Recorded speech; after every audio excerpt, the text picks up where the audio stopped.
சர்பியால எல்லாமே இருக்கு. Historic sites, nature, wild life areas, இந்த மாதிரி சொல்லிட்டே போகலாம். சர்பியாவுக்கு டிராவல் பண்ணக்கூடிய பெஸ்ட் மந்த் என்னன்னு பாத்தீங்கன்னா மார்ச்ல இருந்து மே வரைக்கும், அதுக்கப்புறம் செப்டம்பர்ல இருந்து அக்டோபர் வரைக்கும். இதுதான் பெஸ்ட் டைம் டு விசிட் சர்பியா.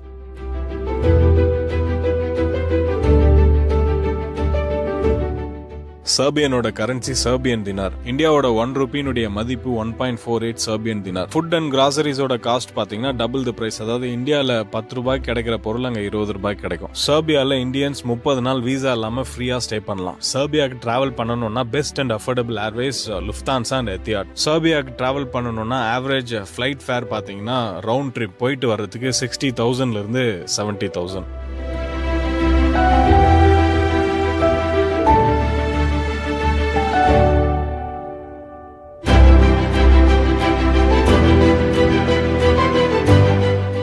அடுத்ததா இந்தியன் பாஸ்போர்ட் மட்டுமே வச்சுக்கிட்டு வீசா இல்லாம டிராவல் பண்ணக்கூடிய கண்ட்ரி மிடில் ஈஸ்ட்ல இருக்கிற கத்தார். மிடில் ஈஸ்ட்ல 2 பெஸ்ட் கண்ட்ரிஸ் டு விசிட் அப்படின்னு பாத்தீங்கன்னா Qatar and United Arab Emirates. United Arab Emirates அதாவது துபாய்க்கு நீங்க விசிட் பண்ணணும்னா கண்டிப்பா வீசா வேணும். பட் கத்தாருக்கு போனோம்னா இந்தியன்ஸ் வீசா எடுக்க தேவையில்லை. 30 டேஸ்க்கு ஃப்ரீயா வீசா இல்லாம ஸ்டே பண்ண முடியும். கத்தாரை விசிட் பண்றதுக்கு best time November to April. சென்னையில இருந்து டைரக்ட் ஃபிளைட்ஸ் இருக்கு. இதர் இண்டிகோ ஏர்லைன்ஸ் அப்படி இல்லைன்னா கத்தார் ஏர்வேஸ். இண்டிகோ ஏர்லைன்ஸ்ல டிராவல் பண்ணோம்னா ஆவரேஜ் டிக்கெட் பிரைஸ் கத்தாருக்கு 20,000ல இருந்து 30,000 ரவுண்ட் ட்ரிப் போயிட்டு வந்துடலாம். பட் கத்தார் ஏர்வேஸ்ல டிராவல் பண்ணணும்னா கொஞ்சம் எக்ஸ்பென்சிவா இருக்கும். அதாவது 40,000 to 50,000 இருக்கும்.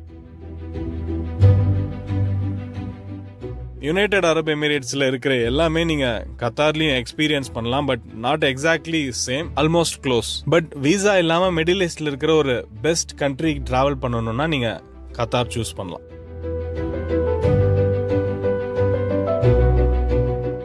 கத்தாரினுடைய கரன்சி கத்தாரி ரியால். ஒரு கத்தாரி ரியால் இந்தியன் ருபீஸ்ல சுமார் 20 ரூபாய். இந்தியால இருந்து கிளம்பும் போதே இந்தியன் ருபீஸை கத்தாரி ரியாலா கன்வெர்ட் பண்ணிட்டு போறது பெஸ்ட் ஆப்ஷன்.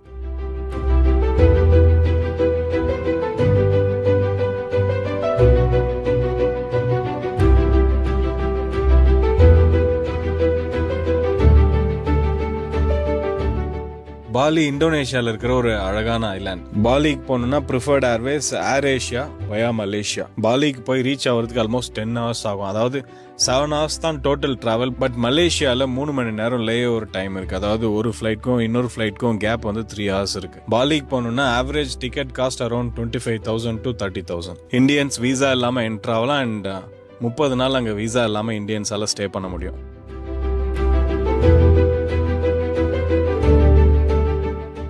டெய்லி எக்ஸ்பென்ஸ்னு பாத்தீங்கன்னா இந்தியாலையும் பாலிலையும் ஆல்மோஸ்ட் சேம். பாலிக்கு டிராவல் பண்ணணும்னா best time to travel April to October. இன்னும் ஸ்பெசிஃபிக்கா சொல்லணும்னா ஜூன் டு ஆகஸ்ட். ஒரு இந்தியன் ருபியினுடைய மதிப்பு இந்தோனேஷியாவுடைய கரன்சியில சுமார் 196 ரூபாய். இந்தோனேஷியாவுடைய கரன்சியை கம்பேர் பண்றப்போ இந்தியன் ருபியினுடைய மதிப்பு ரொம்பவே அதிகம். But cost of living almost same. I mean expenses எல்லாமே ஆல்மோஸ்ட் சேமா தான் இருக்கும்.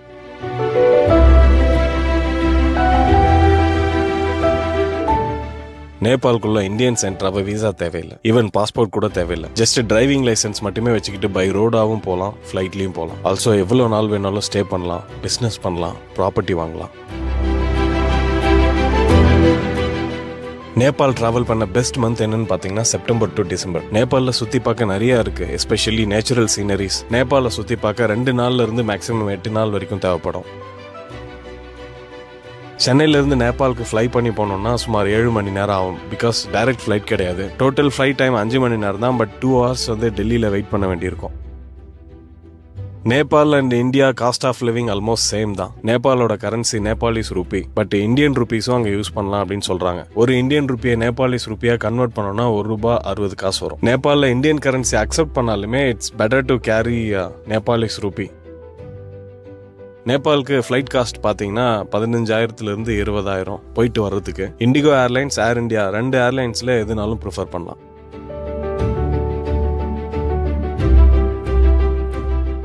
மால்தீவ்ஸ்குள்ள இந்தியன்ஸ் ஜஸ்ட் பாஸ்போர்ட் மட்டுமே வச்சு என்டர் ஆயிட்டு அங்க 30 நாள் வீசா இல்லாம ஸ்டே பண்ண முடியும். மால்தீவ்ஸ்க்கு நவம்பர்ல இருந்து ஏப்ரல் வரைக்கும் எந்த டைம் வேணாலும் நீங்க டிராவல் பண்ணலாம். பட் மேல இருந்து அக்டோபர் வரைக்கும் டிராவல் பண்ணாதீங்க. பிகாஸ் மழை அதிகமா இருக்கும் அந்த டைம்ல அண்ட் சைக்ளோன்ஸும் இருக்கிறதுக்கு சான்ஸ் இருக்கு.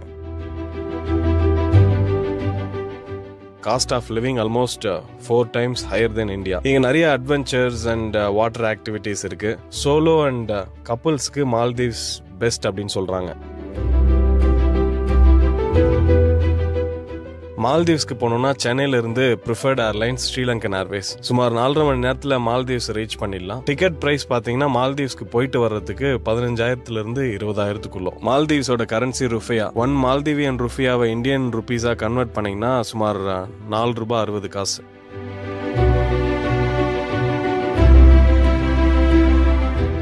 தாய்லாந்துக்கு இந்தியன் பாஸ்போர்ட் மட்டுமே வச்சுக்கிட்டு ஃப்ளை பண்ணி போயிடலாம். பட் அங்கே லேண்ட் ஆனதுக்கப்புறம் நம்ம ஆனரேபிள் வீசா எடுக்கணும். அதாவது 2,400 பே பண்ணி அங்கே ஆனரேபிள் வீசா எடுத்துக்கணும். அதுக்கப்புறம் நம்ம 15 days அங்கே ஸ்டே பண்ண முடியும். ட்ராவல் பண்ணுறதுக்கு பெஸ்ட் மந்த்ஸ் என்னன்னு பார்த்தீங்கன்னா நவம்பர்லேருந்து ஏப்ரல் வரைக்கும். சென்னையிலேருந்து நிறைய டைரக்ட் ஃப்ளைட்ஸ் இருக்குது. ஏர் ஏஷியா, இண்டிகோ அண்ட் தாய் ஏர்வேஸ். ஆவரேஜ் ஃப்ளைட் காஸ்ட் பார்த்தீங்கன்னா 10,000 15,000 வரைக்கும். ஃப்ளைட் டைம் சுமார் 3.5 மணி நேரம். தாய்லாந்து சுமார் இந்தியாவை விட 3 மடங்கு அதிக எக்ஸ்பென்சிவானது. பட் ஃபுட்டோட காஸ்ட் பார்த்தீங்கன்னா இந்தியாலையும் தாய்லாந்துலையும் சேமாக தான் இருக்கும். பொதுவாக தாய்லாந்துக்கு பேச்சுலர்ஸ் மட்டும்தான் போக முடியும் அப்படின்னு சொல்லுவாங்க. பட் அப்படியெல்லாம் கிடையாது. தாய்லாந்தில் நிறையா பார்க்கறதுக்கு நேச்சுரல் சீனரிஸ், பீச்சஸ், டெம்பிள்ஸ் இந்த மாதிரி நிறைய இருக்கு.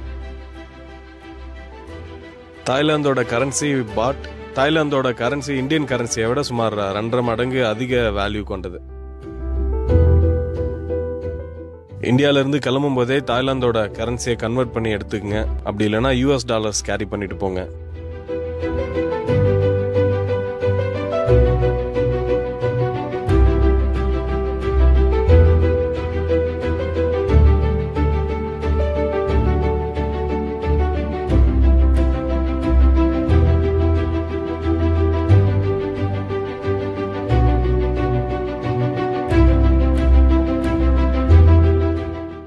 நம்ம ஃபைனலாக பார்க்க போகிற கண்ட்ரி மொரீஷியஸ். மொரீஷியஸ்க்கு இந்தியன் பாஸ்போர்ட் மட்டுமே வச்சு என்டர் ஆகிட்டு அங்கே சுமார் 60 நாள் வரைக்கும் வீசா இல்லாமல் ஸ்டே பண்ணலாம். மொரீஷியஸ்க்கு மே மந்த்லேருந்து டிசம்பர் வரைக்கும் எப்போ வேணாலும் ட்ராவல் பண்ணலாம். பெஸ்ட் சீசன் டைம் அப்படின்னு சொல்லலாம்.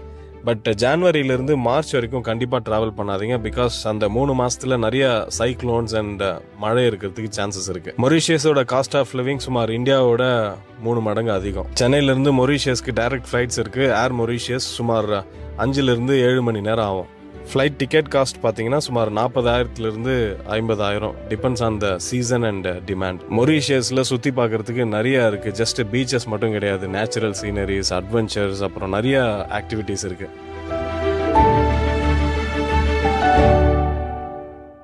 மொரீஷியஸ் சுற்றி பார்க்கறதுக்கு மினிமம் 6 to 7 days அங்கே ஸ்பெண்ட் பண்ணலாம். மொரீஷியஸோட கரன்சியும் ருப்பி தான். மொரீஷியஸோட ருப்பி இந்தியன் ருப்பியோட மொரீஷியஸ் கரன்சி சுமார் 2 மடங்கு அதிக வேல்யூ கொண்டது. மொரீஷியஸ் போகிறதுக்கு முன்னாடி இந்தியாவிலிருந்தே நீங்கள் மொரீஷியஸ் கரன்சியை கன்வெர்ட் பண்ணி எடுத்துகிட்டு போங்க. அப்படி இல்லைன்னா $US கேரி பண்ணிட்டு போங்க. மொரீஷியஸில் காஸ்ட் ஆஃப் லிவிங் சுமார் 3 மடங்கு இந்தியாவை விட அதிகம். மால்தீவ்ஸ் பற்றி பேசும்போது சொல்லியிருந்தோம். மால்தீவ்ஸ் சோலோ ட்ராவலருக்கும் கப்புள்ஸுக்கும் தான் பெஸ்ட் அப்படின்னு சொல்லிட்டு. பட் மொரீஷியஸ் எல்லா வகையான ட்ராவலர்ஸ்க்கும் பெஸ்ட்.